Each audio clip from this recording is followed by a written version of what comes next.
কক্সবাজারে জাতিসংঘকে নিরাপদ করিডোর দিতে নীতিগত সম্মতি বাংলাদেশের।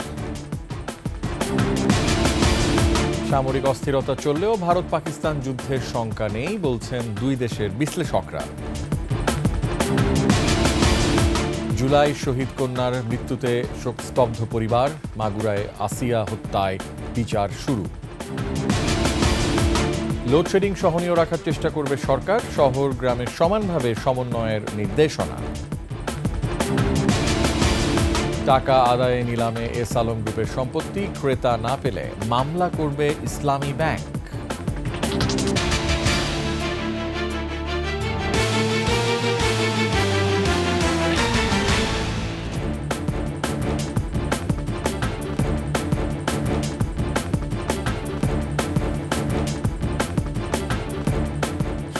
সংবাদ শিরোনাম, আমন্ত্রণ সন্ধ্যার 21 সংবাদে। সাথে আছি আমি রিয়াজ হাফিজ। দর্শক, 21 টেলিভিশনের সংবাদ একই সাথে সরাসরি দেখতে পাবেন আমাদের ফেসবুক পেজ www.facebook.com/2124 অনলাইনে। এছাড়া সাবস্ক্রাইব করতে পারেন www.youtube.com/21etv চ্যানেলে। সংবাদ আরও থাকছে। নারায়ণগঞ্জে আলোচিত 7 খুনের বিচার ঝুলে আছে আপিল বিভাগে, নিহতদের পরিবারে ক্ষোভ, হতাশা।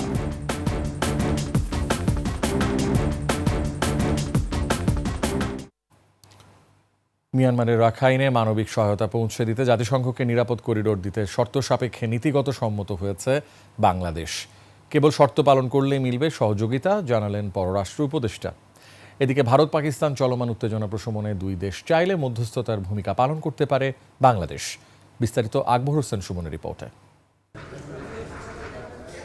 সম্প্রতি কাতারে আর্থনার শীর্ষ সম্মেলনে যোগ দিয়ে দেশে ফিরে সাংবাদিকদের মুখোমুখি হন পররাষ্ট্র উপদেষ্টা। কোনো না কোনো ধরনের যোগাযোগ, আমরা অফিসিয়াল যোগাযোগ অবশ্যই করতে পারি না একটা নন স্টেট অ্যাক্টরের সাথে, কিন্তু কোনো ধরনের একেবারে বিচ্ছিন্ন সম্পূর্ণ থাকবো, আমরা চাইলেও বিচ্ছিন্ন থাকতে পারবো না।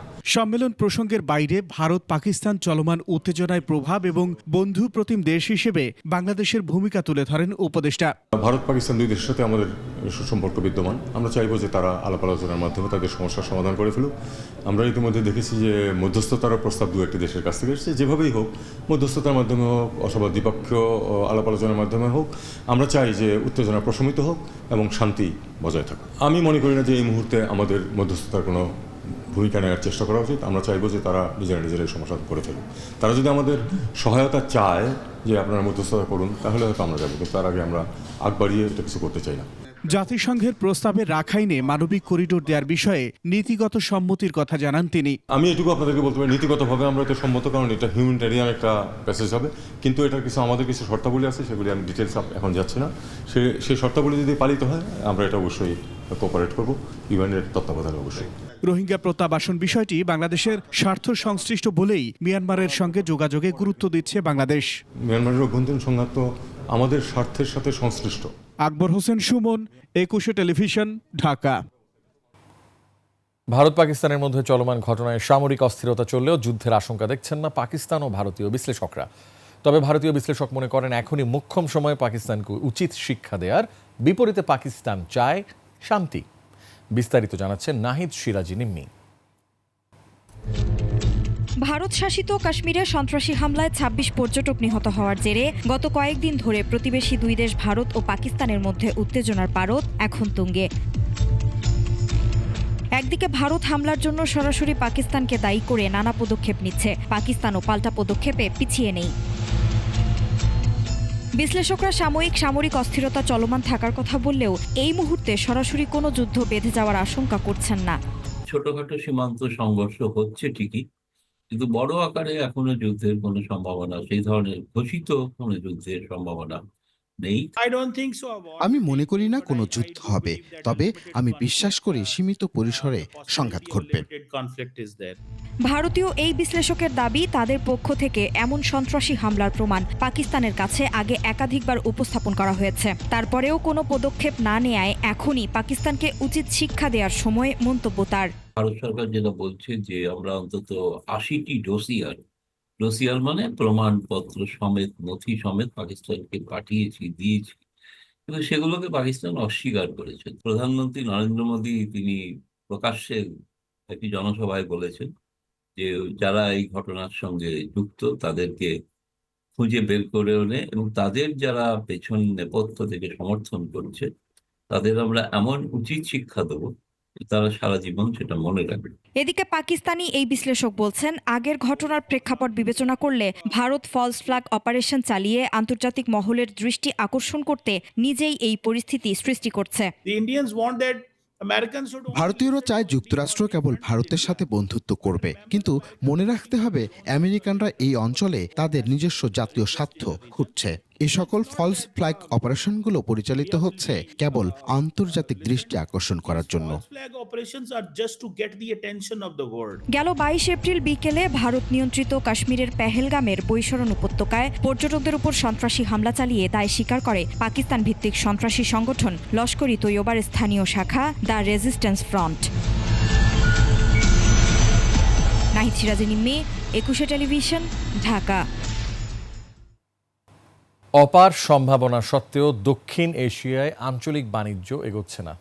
সার্কভুক্ত দেশগুলোর মোট বাণিজ্যের মাত্র 5% হচ্ছে নিজেদের মধ্যে।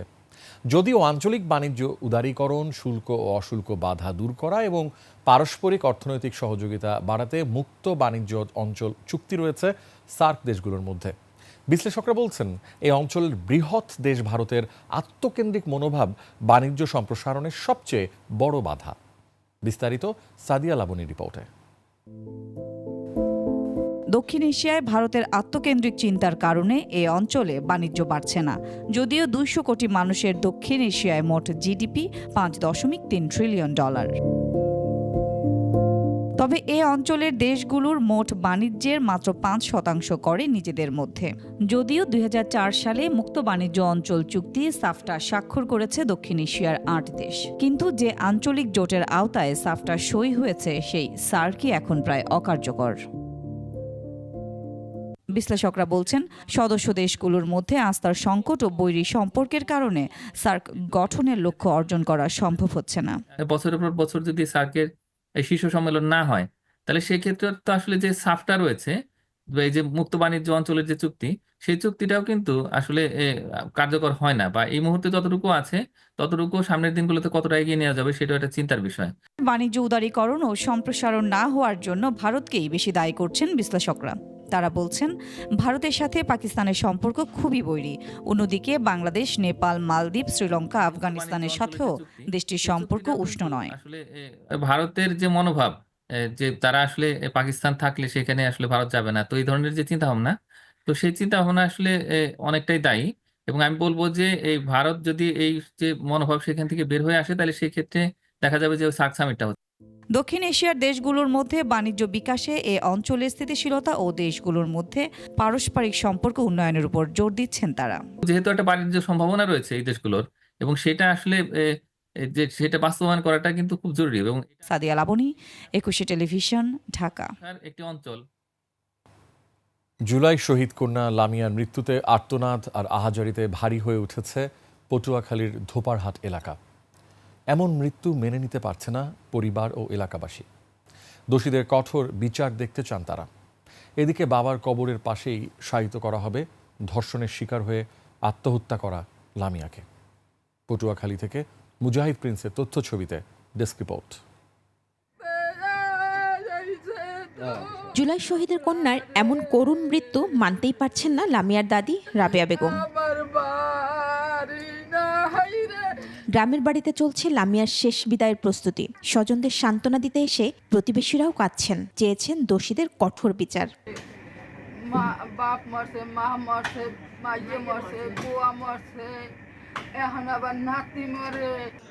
কারণ ওখানে যে দর্শনটা হয়েছে, দর্শনের একটা ভিতরে যে একটা দুঃখ, একটা হিট, এই হিটে সামাল দিতে না পারে এই জন্য সে আত্মহত্যা করছে। গত 18 মার্চ পটুয়াখালীর নিজ বাড়ি থেকে নানা বাড়ি যাওয়ার পথে লামিয়া ধর্ষণের শিকার হয়। সাহসিকতার সাথে তিনি নিজে থানায় গিয়ে অভিযুক্তদের বিরুদ্ধে মামলা করেন। দুমকি থানা পুলিশ অভিযুক্ত সাকিব ও সিফাতকে গ্রেফতার করে। তারা এখন কারাগারে আছেন। দুজনেই বিজ্ঞ আদালতে স্বেচ্ছায় স্বীকারোক্তিমূলক জবানবন্দি দেয়। তো একটা তথ্য প্রচার হয়েছে যে আসামিরা জামিনে বের হয়েছে, এটা সম্পূর্ণ একটি অসত্য তথ্য। তারা দুজনেই এজাহারনামে আসামি, দুজনেই জেলহাজতে আছে। লামিয়ার পরিবারের দাবি, ধর্ষণের শিকার হওয়ার পর থেকেই লামিয়া গভীর মানসিক যন্ত্রণায় ভুগছিলেন। সামাজিক লজ্জা, অবহেলা আর ন্যায় বিচার না পাওয়ার আশঙ্কা থেকে চরম হতাশায় আত্মহননের পথ বেছে নেয় লামিয়া। মহিমা পলি, ডেস্ক রিপোর্ট, 21 টেলিভিশন। এদিকে অবিলম্বে লামিয়ার ধর্ষণকারীদের বিচারের আওতায় আনার দাবি জানিয়েছে বাংলাদেশ গণতান্ত্রিক ছাত্র সংসদ। রোববার রাজধানীর মোহাম্মদপুরে বিক্ষোভ সমাবেশ থেকে বক্তারা বলেন, জুলাই আন্দোলনের শহীদ জসিমউদ্দিনের রক্তের বিনিময়ে এই সরকার আজ ক্ষমতায়, অথচ তার কন্যাকে নির্মমভাবে দলবদ্ধ ধর্ষণের শিকার হয়ে আত্মহত্যার পথ বেছে নিতে হয়েছে। এজন্য রাষ্ট্রের অবহেলা দায়ী। বিচার নিশ্চিত করতে না পারলে সরকারকে ক্ষমতা ছেড়ে দেওয়ারও দাবি জানিয়েছেন বিক্ষুব্ধরা।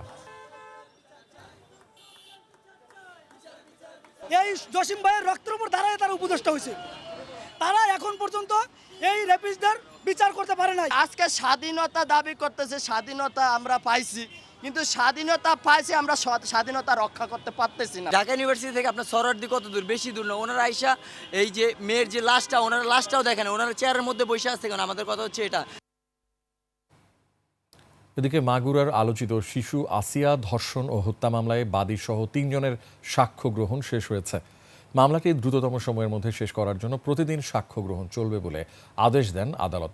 মাগুরা নারী ও শিশু নির্যাতন দমন ট্রাইব্যুনাল আদালতের পাবলিক প্রসিকিউটর মনিরুল ইসলাম মুকুল জানান, বিচারক এম জাহিদ হাসানের আদালতে আসামিদের উপস্থিতিতে সাক্ষ্য গ্রহণ শুরু হয়। প্রথমে মামলার বাদী আয়েশা খাতুনের জবানবন্দি শেষে লিগ্যাল এইডের মাধ্যমে নিয়োগপ্রাপ্ত আইনজীবী সোহেল আহমেদ তাকে জেরা করেন। পরে 1 ও 2 নম্বর সাক্ষীকেও জেরা করেন আসামি পক্ষের আইনজীবী।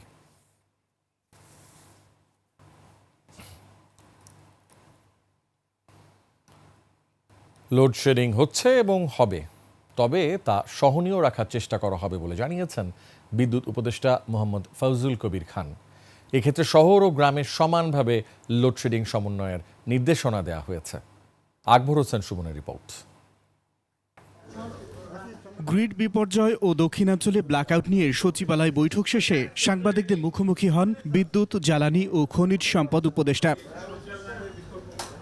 তথ্য দেন, বর্তমানে 16,500 মেগাওয়াট বিদ্যুৎ উৎপাদন হচ্ছে। গরমে চাহিদা বাড়তে পারে 18,000 মেগাওয়াট পর্যন্ত। বিপিডিবির তো আর্থিকভাবে লোকসানি প্রতিষ্ঠান, তো এই জন্য আমরা এখনও কি বলে যে এই তেল ভিত্তিক যেসব বিদ্যুৎ কেন্দ্র, সেগুলো বাধ্য কিছুটা চালাচ্ছি, কিন্তু পুরো দামে চালাচ্ছি না। কিন্তু যখন আরও যদি ডিমান্ড বাড়ে, তখন আমরা তেল ভিত্তিক বিদ্যুৎ কেন্দ্র আরও চালাবো। ভর্তুকি যেন না বাড়ে, সে কারণে কিছু লোডশেডিং দেওয়ার সুপারিশ তুলে ধরেন উপদেষ্টা। প্রথম যেটা নির্দেশ দেওয়া হয়েছে যে ওই যে শহর গ্রামের মধ্যে হবে না, যে আমি বলছি যে লোডশেডিং এটা সমানভাবে করতে হবে। আমরা এই লোডশেডিংটাকে, আমি যেটা ওই সবাই তো বলছি, সেটা হচ্ছে আমরা এটাকে সহনীয় পর্যায়ে রাখতে চেষ্টা করব। আরেকটা হচ্ছে যে এটা আমরা সমানভাবে বন্টন করার চেষ্টা করব শহর আর এর মধ্যে, এবং এটা আমি আজকে থেকে পার্সোনালি মনিটর করব। দক্ষিণাঞ্চলে গ্রিড বিপর্যয়ের কারণ তদন্তে 8 সদস্যের কমিটি গঠন করেছে বিদ্যুৎ মন্ত্রণালয়। কমিটিটা করছি, এটা কিন্তু বিদ্যুতের কাউকে প্রদান করি নাই। আকবর হোসেন সুমন, 21 টেলিভিশন, ঢাকা। অন্তর্বর্তী সরকারের সব সংস্কার ইস্যুতে একমত হতে হবে, এটি বাকশালী চিন্তা, এমন মন্তব্য করেছেন বিএনপির স্থায়ী কমিটির সদস্য আমির খসরু মাহমুদ চৌধুরী। আর সংস্কারের কথা বলে কালক্ষেপণ না করে দ্রুত নির্বাচনের রোডম্যাপ ঘোষণার দাবি জানান বিজেপি চেয়ারম্যান আন্দালিব রহমান পার্থ। মাহিলা ইসলামের রিপোর্ট। কার্যালয়ে বাংলাদেশ জাতীয় পার্টি বিজেপির সাথে হয় বিএনপির লিয়াজো কমিটির বৈঠক। প্রায় পৌনে 1 ঘন্টার বৈঠকে আলোচনার কেন্দ্রে ছিল সংস্কার ও নির্বাচন প্রসঙ্গ। বিএনপির স্থায়ী কমিটির সদস্য আমির খসরু মাহমুদ চৌধুরীর নেতৃত্বে বিজেপির 10 সদস্যের প্রতিনিধিরা অংশ নেন আলোচনায়। বৈঠক শেষে বাংলাদেশ জাতীয় পার্টির চেয়ারম্যান আন্দালিব রহমান পার্থ বলেন, সংস্কারের নামে নির্বাচন পেছানো মেনে নেবে না দেশের জনগণ। দায়িত্বশীল সরকার যখন বলে ডিসেম্বর থেকে জুনের মধ্যে নির্বাচন হবে, এই ধরনের আনসার্টেনিটি থেকে দেশকে কোনোদিনও একটা সরকার ঠেলে দিতে পারে না। একটা নির্বাচনী রোডম্যাপ কংক্রিট থাকতে হবে। বিএনপির স্থায়ী কমিটির সদস্য আমির খসরু মাহমুদ চৌধুরী বলেন, বড় সংস্কারগুলোর জন্য জনগণের ম্যান্ডেট দরকার। দেশের বর্তমান প্রেক্ষাপটে নির্বাচনের রোডম্যাপ অত্যন্ত জরুরি। এই প্রেক্ষাপটে নির্বাচনী রোডম্যাপ না দেওয়ার কারণে জনগণের মধ্যে যে সংশয় সৃষ্টি হচ্ছে, জনগণের মধ্যে যে প্রশ্নের উদ্রেক হচ্ছে, এটা গণতন্ত্রের আগামী দিনের গণতন্ত্রের জন্য নির্বাচনের প্রক্রিয়ার জন্য ভালো কিছু বয়ে আনবে না। সংস্কার ইস্যুতে ঐকমত্য কমিশনের যেসব সুপারিশে রাজনৈতিক দলগুলো একমত হয়েছে, এর বাইরে যাওয়ার কোনো সুযোগ নেই বলে মনে করেন বিএনপি। এগুলো ঐক্যমত হয়েছে, এই বিষয়গুলো জাতির সামনে কেন তুলে ধরা হচ্ছে না, এটাই প্রশ্ন। অলরেডি সবাই সাবমিট করে দিয়েছে, অনেক দিন সময় চলে গেছে, আলোচনা শেষ। আপনি এটার জন্য এক সপ্তাহের বেশি সময় লাগে না। কোথায় ঐক্যমত হয়েছে জাতিকে জানান, কোথায় ঐক্যমত হয়েছে জাতি জানুক, এবং ওই ঐক্যমতের ভিত্তিতে আমরা সনদ সই করে দিয়ে নির্বাচনের দিকে এগিয়ে যাই। মাহিলা ইসলাম, 21 টেলিভিশন, ঢাকা। গণতন্ত্র ধ্বংসের মূল ক্রীড়নক সাবেক প্রধান বিচারপতি এবিএম খায়রুল হককে গ্রেফতার ও বিগত সরকারের আমলে নিম্ন ও উচ্চ আদালতের দুর্নীতিগ্রস্ত বিচারকদের অপসারণ দাবি করেছেন জাতীয়তাবাদী আইনজীবী ফোরামের সভাপতি জয়নুল আবেদিন। দুপুরে সুপ্রিম কোর্টে সাবেক প্রধান বিচারপতি এবিএম খায়রুল হককে গ্রেফতারের দাবিতে সংবাদ সম্মেলনে এ মন্তব্য করেন তিনি। এ সময় ফোরামের মহাসচিব কায়সার কামাল বলেন, এবিএম খায়রুল হকের এমন বিচার হওয়া উচিত ভবিষ্যতে যেন আর কোনো বিচারক গণতন্ত্র হত্যা করতে না পারে। মামলা হলেও এখন পর্যন্ত খায়রুল হকের বিরুদ্ধে কোনো পদক্ষেপ না নেওয়ায় 29 এপ্রিল বিক্ষোভ কর্মসূচির ঘোষণা দিয়েছে জাতীয়তাবাদী আইনজীবী ফোরাম।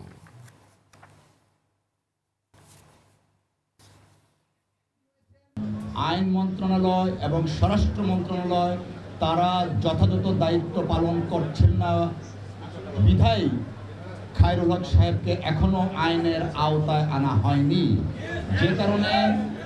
যে কারণে বাংলাদেশের আইনজীবী সমাজ হতাশ এবং ক্ষুব্ধ। উচ্চ আদালত এবং নিম্ন আদালতের ফেসিবাদের দোষর ও চিহ্নিত দুর্নীতিবাজ এবং দলবার বিচারকদের অপসারণ দাবি করছি। পাশাপাশি বাংলাদেশের বিচার বিভাগ গণতন্ত্র ধ্বংসের মূল কারিগর সাবেক প্রধান বিচারপতি জনাব এবিএম খায়রুল হককে অবিলম্বে গ্রেপ্তারের এবং বিচারের মুখোমুখি করতে হবে। জাতীয় সংসদ নির্বাচনে প্রতিটি ভোট কেন্দ্রে সিসিটিভি স্থাপনের পাশাপাশি পর্যবেক্ষক হিসেবে ইইউকে চেয়েছে জামায়াত ইসলামী। ইউরোপীয় ইউনিয়নের রাষ্ট্রদূত মাইকেল মিলার ও জামায়াতের আমির ডাক্তার শফিকুর রহমানের সাথে সৌজন্য সাক্ষাৎ শেষে এসব কথা জানান দলটির নায়েবে আমির আবদুল্লাহ মোহাম্মদ তাহের। গণতন্ত্র, নারী ও সংখ্যালঘুদের ব্যাপারে জামায়াতের রাজনৈতিক আদর্শ তুলে ধরা হয় ইইউর কাছে। এছাড়া একই ব্যক্তি দুইবারের বেশি যেন প্রধানমন্ত্রী নির্বাচিত না হতে পারেন, তাও এ সময় জানায় জামায়াত ইসলামী। আমরা বলেছি নারীদের ব্যাপারে, পুরুষের ব্যাপারে, সকলের ব্যাপারে, যার যার অধিকারের ব্যাপারে জামাত অত্যন্ত সচেতন, দৃঢ় এবং প্রত্যেকে তার রাইটস ভূমিকা পালন করবে। বাংলাদেশের আগামী নির্বাচন এবং নির্বাচনে অবজারভার পাঠানোর ব্যাপারে আমরা কথা বলেছি। ইকুয়াল প্লেইং ফিল্ড তৈরি হওয়ার জন্যে বিশেষ করে প্রত্যেকটি বুথে ইলেকশনের সিসি ক্যামেরা যাতে সংযোজিত থাকে, আমরা এটা প্রস্তাব করেছি। তারা এই প্রস্তাবকে এনকারেজ করেছে। এস আলমের কাছ থেকে ঋণের অর্থ আদায়ের সর্বাত্মক আইনি প্রক্রিয়া শুরু করেছে ইসলামী ব্যাংকের চট্টগ্রাম খাতুনগঞ্জ শাখা। ইতিমধ্যে এস আলম গ্রুপের চিনিকল সহ প্রায় 11 একর বন্ধকি সম্পত্তি নিলামে তোলা হয়েছে। নিলামে উপযুক্ত ক্রেতা পাওয়া না গেলে অর্থ আদায়ে আদালতে মামলা করার কথাও বলছে ব্যাংক কর্তৃপক্ষ। চট্টগ্রাম থেকে হাসান ফেরদৌসের তথ্য ছবিতে ডেস্ক রিপোর্ট, ক্যামেরায় ছিলেন বিপ্লব মজুমদার। ফ্যাসিস্ট আওয়ামী সরকারের আমলে সুবিধাভোগী এস আলমের বিরুদ্ধে প্রতারণা, বিদেশে অর্থ পাচার, মানি লন্ডারিং সহ বিভিন্ন অনিয়মের অভিযোগ রয়েছে ব্যাংক ঋণ নিয়ে সেসব পরিশোধ না করারও। ইসলামী ব্যাংকের খাতুনগঞ্জ কর্পোরেট শাখা থেকে S Alam refined sugar industries limited সহ বিভিন্ন প্রতিষ্ঠানের নামে প্রতিষ্ঠানটির চেয়ারম্যান মোহাম্মদ আবদুল্লাহ হাসান এবং ব্যবস্থাপনা পরিচালক মোহাম্মদ সাইফুল আলম এই ঋণ নেন। ব্যাংকের পাওনা প্রায় 10,000 কোটি টাকা আদায়ে উদ্যোগ নিয়েছে কর্তৃপক্ষ। ব্যাংক কর্তৃপক্ষ বলছেন 2025 সালের 24 মার্চ পর্যন্ত লভ্যাংশ সহ খেলাপি বিনিয়োগ বাবদ পাওনা 9,948 কোটি 42,70,000 টাকা। ঋণ গ্রহণকালে মর্টগেজ রাখা চট্টগ্রামের কর্ণফুলীর পাথরঘাটার ইসানগর মৌজার 10.93% জায়গা সহ এর উপর থাকা কারখানা, গুদাম ও ভবন নিলামে তোলা হচ্ছে। এই বিনিয়োগের টাকা আদায়ের জন্য মূলত আমরা সর্বাত্মক আইনি প্রচেষ্টা চালিয়ে যাচ্ছি। তারই অংশ হিসেবে আমার কাছে রক্ষিত যে সমস্ত মর্টগেজ প্রপার্টিগুলো আছে সেগুলো নিলামের জন্য আমরা অর্থনীতি আইন আদালত অনুযায়ী পত্রিকায় আমরা বিজ্ঞপ্তি প্রকাশ করেছি। আগামী 14ই মে নিলামের দরপত্র গ্রহণ করা হবে। এতে যোগ্য প্রতিষ্ঠান পাওয়া না গেলে আইন অনুযায়ী এস আলম গ্রুপের বিরুদ্ধে অর্থ ঋণ আদালতে মামলা করা হবে। আগ্রহী ক্রেতা পেলে পরবর্তী পদক্ষেপ নেওয়া হবে, অন্যথায় আমরা সরাসরি অর্থ ঋণ আদালতে মামলা দায়ের করব।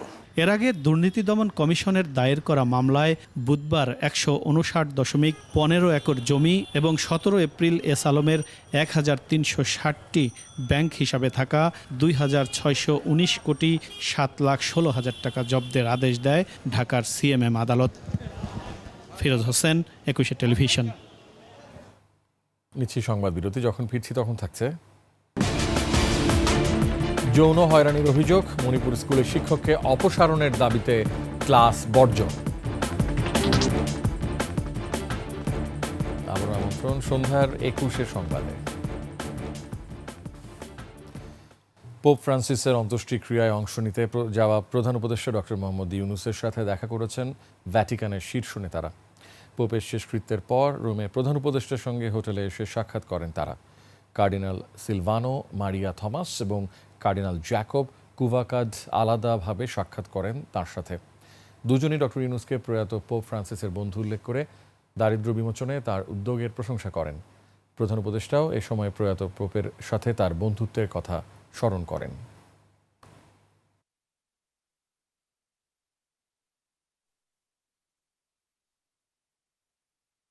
মালয়েশিয়া যেতে না পারা 17,777 জনের টাকা ফেরত দেয়া দোষীদের বিরুদ্ধে আইনগত ব্যবস্থা কি নেওয়া হয়েছে সে ব্যাপারে 27 আগস্টের মধ্যে জানানোর নির্দেশ দিয়েছেন হাইকোর্ট। বিচারপতি ফাহমিদা কাদের ও মুবিনা হকের বেঞ্চ এই আদেশ দেন। এর আগে সকালে মালয়েশিয়ায় শ্রমিক পাঠানোর নামে 20,000 কোটি টাকা হাতিয়ে নেওয়ার ঘটনায় হাইকোর্টে রিপোর্ট দাখিল করে প্রবাসী কল্যাণ মন্ত্রণালয়। এতে 17,777 জন কর্মীর মালয়েশিয়া না যেতে পারার জন্য রিক্রুটিং এজেন্সি দায়বদ্ধ বলে উল্লেখ করা হয়েছে।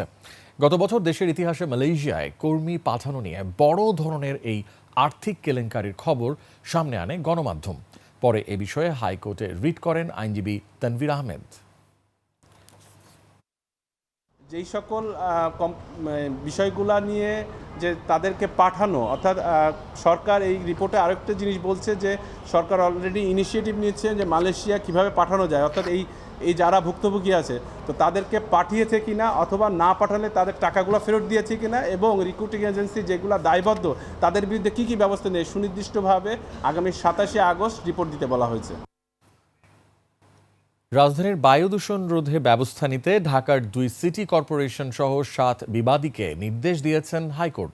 একই সঙ্গে ঢাকার বায়ুমান বাড়াতে কেন কোনো ব্যবস্থা নেওয়া হবে না জানতে চেয়ে রুলও জারি করা হয়েছে। বিচারপতি কাজী জিনাত হক ও বিচারপতি আইনুন নাহার সিদ্দিকার হাইকোর্ট বেঞ্চ এই রুল জারি করেন। সেই সাথে 4 সপ্তাহের মধ্যে পরিবেশ অধিদপ্তর, ঢাকা উত্তর ও দক্ষিণ সিটি কর্পোরেশন সহ সংশ্লিষ্ট 7টি প্রতিষ্ঠানকে রুলের জবাব দিতেও নির্দেশ দেন আদালত। এর আগে হাইকোর্টের নির্ধারিত শাখায় রিট দায়ের করেন আইনজীবী মোহাম্মদ মনির উদ্দিন। রিটে বলা হয়, ঢাকার বাতাস সবচেয়ে অস্বাস্থ্যকর এবং জীবন ধারণ করা দিন দিন দুর্বিষহ হয়ে যাচ্ছে। ঢাকার বায়ুমান যে দূষিত যে স্কেলটা আছে এটা শীর্ষ অবস্থান করছে এবং অস্বাস্থ্যকর পরিবেশ, কিন্তু এটার জন্য ওনারা কোনো পদক্ষেপ নেয়নি। তারপর আমি 25/3/2025 একটা রিট পিটিশন ফাইলিং করি। আদেশ পাস করলেন যে 4 সপ্তাহের মধ্যে কেন ঢাকার বায়ুর যে দূষণ আছে এই দূষণ নিরোধনকল্পে কোনো ব্যবস্থা গ্রহণ করা হবে না।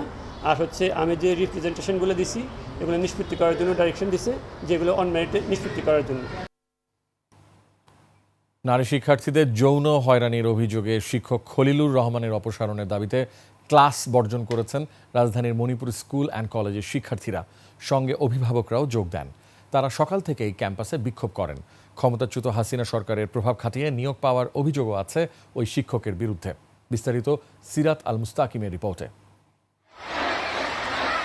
রবিবার সকাল থেকে মণিপুর স্কুল অ্যান্ড কলেজের মূল ফটকে জড়ো হতে শুরু করেন শিক্ষার্থী ও অভিভাবকরা। এ সময় স্কুলের শিক্ষক খলিলুর রহমানের বিরুদ্ধে বেশ কিছু অভিযোগ তুলে ধরেন বিক্ষুব্ধরা। বিশেষ করে নারী শিক্ষার্থীদের যৌন হয়রানির মতো গুরুতর অভিযোগ করা হয় ওই শিক্ষকের বিরুদ্ধে।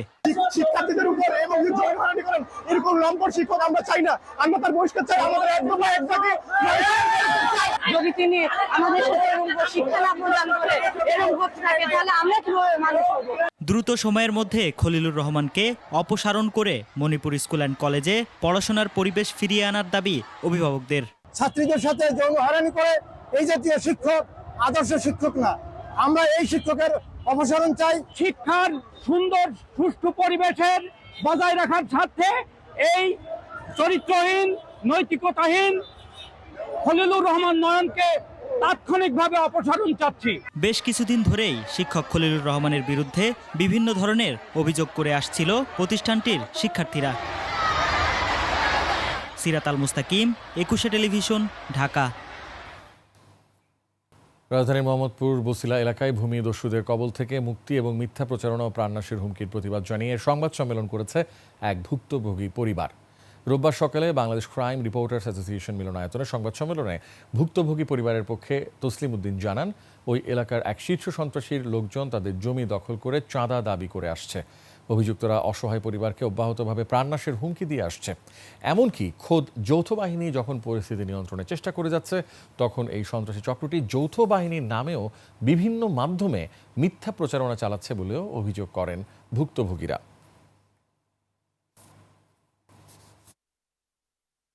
এইসব দুষ্ট চক্র ভূমিদস্যু সন্ত্রাসীগণ উদ্দেশ্য প্রণোদিতভাবে জনমনে বিভ্রান্তি সৃষ্টি ও যৌথ বাহিনীর প্রশংসনীয় কাজে বিতর্ক সৃষ্টির লক্ষ্যে এমন অপবাদ ও মিথ্যা প্রচারণা চালিয়ে যাচ্ছেন। ঝিনাইদহের মহেশপুর সীমান্তের ওপারে ভারতের অভ্যন্তরে ওবায়দুর রহমান নামে বাংলাদেশিকে গুলি করে হত্যা করেছে বিএসএফ। সকালে ভারতের 24 পরগনার মধুপুর থেকে মৃতদেহটি উদ্ধার করে দেশটির পুলিশ। নিহত ওবায়দুরের বাড়ি মহেশপুর উপজেলার গোপালপুর গ্রামে। স্থানীয়রা জানান, শনিবার রাতে গোপালপুর গ্রামের 7 জন অবৈধভাবে ভারতে যায়। সে সময় বিএসএফ তাদের লক্ষ্য করে গুলি ছোড়ে। ওবায়দুর সহ 2 জন বাদে অন্যরা পালিয়ে আসে। পরে ওবায়দুরকে বিএসএফ ধরে ফেলে এবং বস্তায় ভরে অমানবিক নির্যাতনের পর গুলি করে হত্যা করে। অন্যজনের খবর এখনো পাওয়া যায়নি।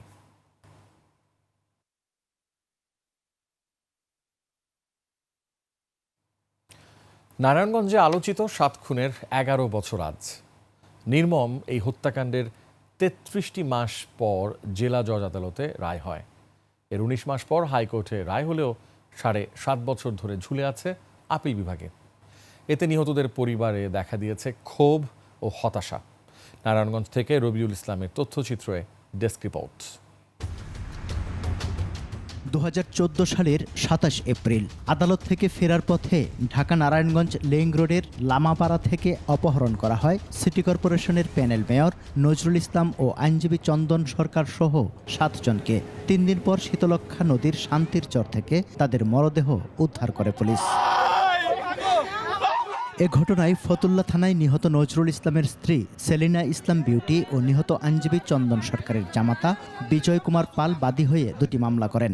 2017 সালের 16 জানুয়ারি রায়ে প্রধান আসামি নূর হোসেন ও র্যাবের চাকরিচ্যুত 3 কর্মকর্তা সহ 26 জনকে মৃত্যুদণ্ড দেয়া হয়। আসামিপক্ষ আপিল করলে একই বছর 22 আগস্ট হাইকোর্ট 15 জনের মৃত্যুদণ্ডের আদেশ বহাল রাখেন। কিন্তু আপিল বিভাগে 7.5 বছরেও এর নিষ্পত্তি না হওয়ায় ক্ষুব্ধ নিহতের স্বজনরা। রায়টা না হওয়া পর্যন্ত আমরা শান্তিতে ঘুমাইতে পারতেছি না। আসামিদের দ্রুত ফাঁসি দেওয়া হোক এবং এই মামলা দ্রুত নিষ্পত্তি করা হোক, আমরা আপিল বিভাগের কাছে একটু অনুরোধ করি। এই কার্যকরের পরে যাতে সারা বাংলাদেশ বুঝতে পারে যে না, অন্যায় করলে মানুষ ছাড় পাবে না। নতুন উপদেষ্টার আমলে আমাদের এই বিচারটা হোক, আমাদের রায়টা কার্যকারিতা হোক, অন্তত আমাদের পরিবারটার একটু শান্তি মিলুক। সাজাপ্রাপ্তরা আওয়ামী লীগের নেতা ও স্থানীয় নেতাদের আত্মীয় হওয়ায় বিগত ফ্যাসিস্ট সরকার বিচার কাজ স্থবির করে রেখেছিল বলে অভিযোগ বাদীপক্ষের আইনজীবীর। তবে উচ্চ আদালতে ন্যায় বিচার নিশ্চিত হবে বলে আশাবাদ জানিয়েছেন রাষ্ট্রপক্ষের আইনজীবী। তৎকালীন শেখ হাসিনার সরকার এই মামলার যে রায়টাকে যাতে বিলম্বিত হয় সেটার জন্য চেষ্টা করা হয়েছে এবং রায়টা যাতে আপিলের ডিভিশনে শুনানি না হয় সেটা তারা নিশ্চিত করেছিল। যারা আসামিপক্ষ তারা কখনোই কোনো রকম অ্যাডভান্টেজ নিতে পারবে না। এপিলের ডিভিশনে যেটা আছে লিভ টু আপিল, সেখানেও অবশ্যই আসামিরা চূড়ান্ত তাদের শাস্তি বহাল থাকবে। শিগগিরই আপিল বিভাগে মামলাটি নিষ্পত্তির দাবি নিহতদের স্বজন ও সাধারণ মানুষের। প্রধান উপদেষ্টার কাছে আকুল আবেদন জানাচ্ছি। সমর ইসলাম, ডেস্ক রিপোর্ট, 21 টেলিভিশন। শ্রীলঙ্কার 3 নাগরিককে অপহরণের ঘটনা দেশের ভাবমূর্তিকে ক্ষুণ্ণ করেছে বলে মনে করেন মানবাধিকার কর্মীরা। দ্রুত তাদের উদ্ধার করে দেশে পাঠানো গেলেও এই বিষয়ে আরও সতর্ক থাকার কথা জানিয়েছে পুলিশ। অপহরণের ঘটনায় গ্রেফতার 4 জন এখন কারাগারে। খুলনা প্রতিনিধি আশরাফুল ইসলাম নূরের তথ্যচিত্রে ডেস্ক রিপোর্ট। গত মঙ্গলবার ব্যবসার উদ্দেশ্যে বাংলাদেশে আসেন শ্রীলঙ্কার নাগরিক মালাভি পাথিরানা ওরফে নিহাল আনন্দ, পাথিরানা ওরফে টিকিরি কুমারী হাসা এবং থুফি মুদিয়ান সিলাগনীল। পরদিন বিকেলে শহীদুল নামে এক ব্যক্তি তাদের সাথে ব্যবসার কথা বলে বাগেরহাটের মোল্লারহাটের দক্ষিণ আমবাড়ি গ্রামে নিয়ে যায়। ওই দিন রাতে বিদেশি নাগরিকদের কাছে মুক্তিপণ চায় তারা। বিষয়টি ভুক্তভোগীরা মুঠোফোনে শ্রীলঙ্কায় তাদের পরিবারকে জানায়। শ্রীলঙ্কার সরকার বাংলাদেশে নিযুক্ত হাইকমিশনকে জানালে দ্রুত সেনাবাহিনীর সহযোগিতায় অভিযানে নামে পুলিশ। রাতেই উদ্ধার করা হয় তাদের। শুক্রবার দেশে ফেরেন শ্রীলঙ্কান ওই 3 নাগরিক। এদের সাথে বলে যে না, এদের সাথে ব্যবসা করা যাবে না, অন্য কিছু করতে হবে। অন্য কিছু করতে যে এই শামসুল আলম সাহেব এবং জনি সাহেব তার কাছে টাকা চায়, দ্য অ্যামাউন্ট অফ $500,000। অপহরণকারী চক্রের 4 জনকে গ্রেফতার করেছে পুলিশ। তারা হলেন বাগেরহাটের দক্ষিণ আমবাড়ি গ্রামের ইমদাদ হোসেন ও শহীদুল, চরকুলিয়া গ্রামের শামসুল আলম এবং গোপালগঞ্জের খাটিয়াগড় গ্রামের জনি শেখ। শিগগিরই তাদের বিরুদ্ধে চার্জশিট দেওয়া হবে বলে জানায় পুলিশ। জুডিশিয়াল ম্যাজিস্ট্রেট তাদের কাছে জবানবন্দি দিয়েছে। আশা করি আগামী খুব দ্রুততার সাথে আগামী সপ্তাহে আমাদের যেগুলো প্রাথমিক কাজকর্ম করে এটা আমরা চার্জশিট দিয়ে দেব। বিদেশি ব্যবসায়ীদের অপহরণের ঘটনায় দেশের ভাবমূর্তি ক্ষুণ্ণ হয়েছে। এই চক্রকে নির্মূল করার পরামর্শ মানবাধিকার সংস্থার। তাদের এইভাবে অপহরণ করা এবং মুক্তিপণ দাবি করা হয়, সেই ক্ষেত্রে আন্তর্জাতিকভাবে বাংলাদেশের ভাবমূর্তি কিন্তু অনেকাংশে ক্ষুণ্ণ হয়েছে। যদিও পুলিশকে ধন্যবাদ জানাই যে দ্রুত সময়ের মধ্যে অপহৃত 3 ব্যক্তিকে উদ্ধার করেছে। এমন ঘটনার পুনরাবৃত্তি যাতে না ঘটে সে বিষয়ে প্রশাসনকে আরও সতর্ক থাকার কথাও জানান এই কর্মকর্তা। সমর ইসলাম, ডেস্ক রিপোর্ট, 21 টেলিভিশন। বাণিজ্য সংবাদ।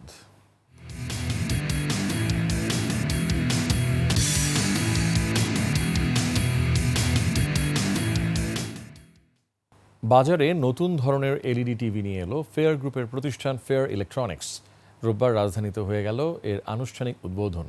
হাইসেন্সের 100 ইঞ্চি QLED টিভিটি বাংলাদেশে এই প্রথম। টেলিভিশনটির জন্য একটি বিশেষ প্রি বুকিং অফার চালু করা হয়েছে বলেও জানান ফেয়ার গ্রুপের পরিচালক মুতাসিম দাইয়ান। এ সময় আরও উপস্থিত ছিলেন হাইসেন্স ইন্টারন্যাশনালের এশিয়া প্যাসিফিক টিভি পণ্যের general manager Harry Wang. Quantum dot প্রযুক্তি ব্যবহারে এই টিভি প্রাণবন্ত ও নিখুঁত রঙের অভিজ্ঞতা দেয়।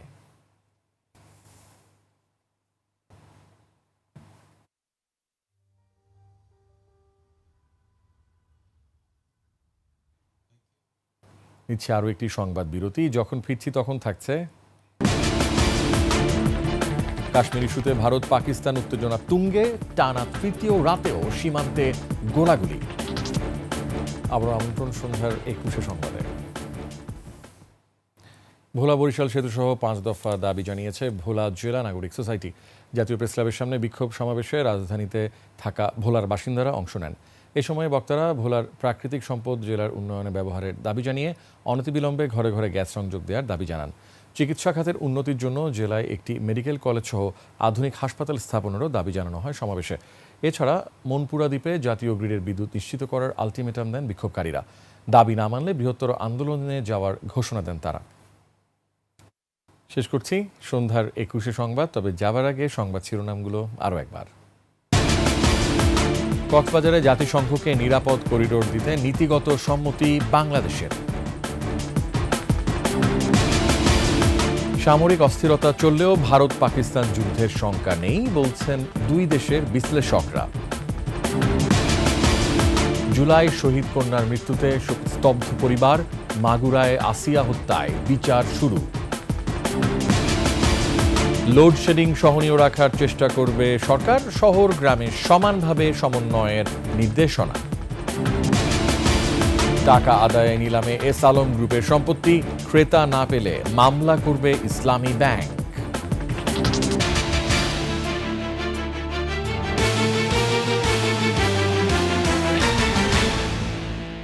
সর্বশেষ সংবাদ জানতে ডায়াল করুন 2021 নম্বরে আর ভিজিট করুন ekushe-tv.com ওয়েবসাইটে। ফেসবুকে ভিজিট করতে পারেন www.facebook.com/ekushe24 অনলাইনে। এছাড়া সাবস্ক্রাইব করতে পারেন www.youtube.com/ekushe-etv চ্যানেলে। এতক্ষণ সঙ্গে থাকার জন্য অসংখ্য ধন্যবাদ। আমাদের পরবর্তী সংবাদ রাত 9টায় দেখার আমন্ত্রণ রইল। একুশে সংবাদ দেখুন, সঙ্গে থাকুন।